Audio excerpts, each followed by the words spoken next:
History 11. The Fall of the Spanish Armada. In the year 1558, Elizabeth I rose to the throne of England, bringing with her a strong determination to guide the nation toward Protestantism. This shift angered Catholic Europe, and in 1570 Pope Pius V officially excommunicated Elizabeth, declaring her a heretic and urging Catholic rulers to oppose her. This act deepened the divide between Protestant England and Catholic Spain, ruled by the powerful Philip II.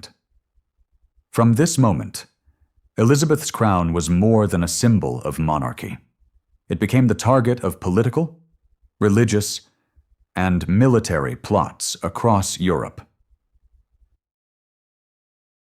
As years passed, tensions escalated.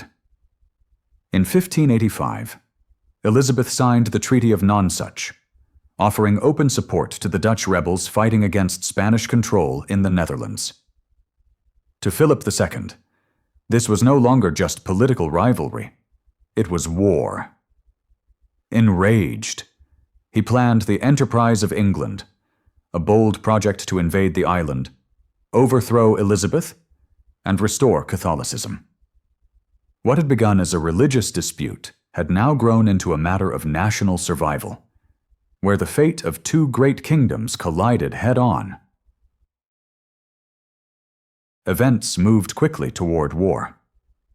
In 1587, Sir Francis Drake sailed boldly into Cadiz harbor, launching a daring raid that burned Spanish ships and delayed the Armada's preparations. Elizabeth, meanwhile, ended one of Spain's secret hopes by executing Mary, Queen of Scots. For Catholics, Mary had been a possible replacement for Elizabeth on the throne, but her death left Philip II with no choice but direct conquest. With tempers flaring and alliances collapsing, the year 1588 would become one of the most decisive in European history. Spain's plan was immense. A fleet of more than 100 ships would sail from Lisbon, link with the Duke of Parma's army in Flanders, and then invade England. Yet even before the fleet reached its enemy, fate struck. The experienced Admiral Álvaro de Bazan died, forcing Philip to appoint the less seasoned Duke of Medina Sidonia. When the Armada first left port in May, storms battered it back to Spain, delaying the mission further. At last, in late July, the Armada appeared off the English coast, and the battle truly began. The first sighting came off the Lizard, where English beacons lit the coast to warn of invasion. Elizabeth's navy, lighter and faster, gained the upper hand by choosing long-range gunnery instead of close boarding.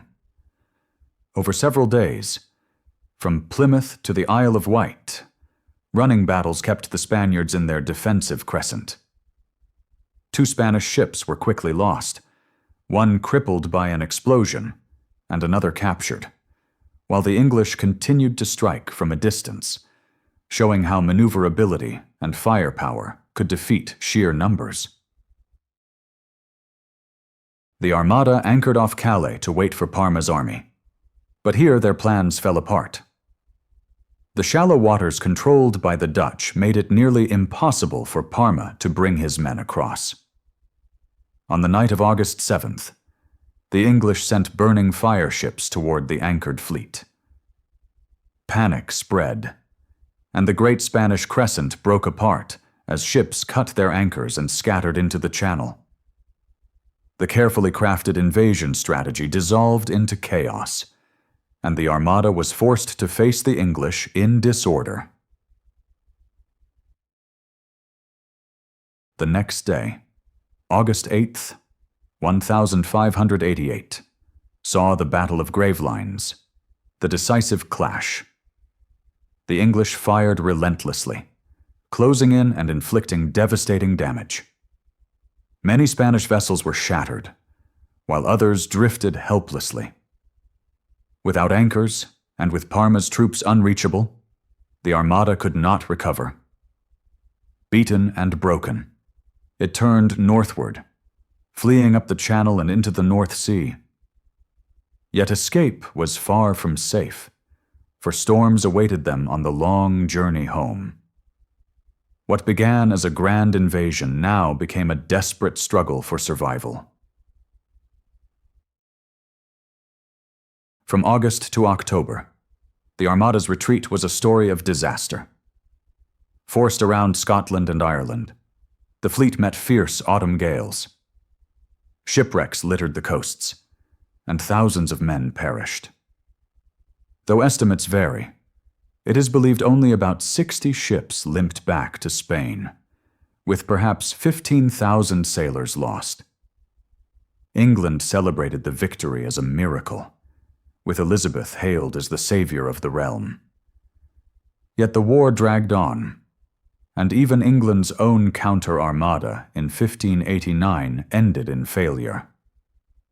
Finally, in 1604, peace was signed in London, closing the chapter on one of the greatest naval dramas in history.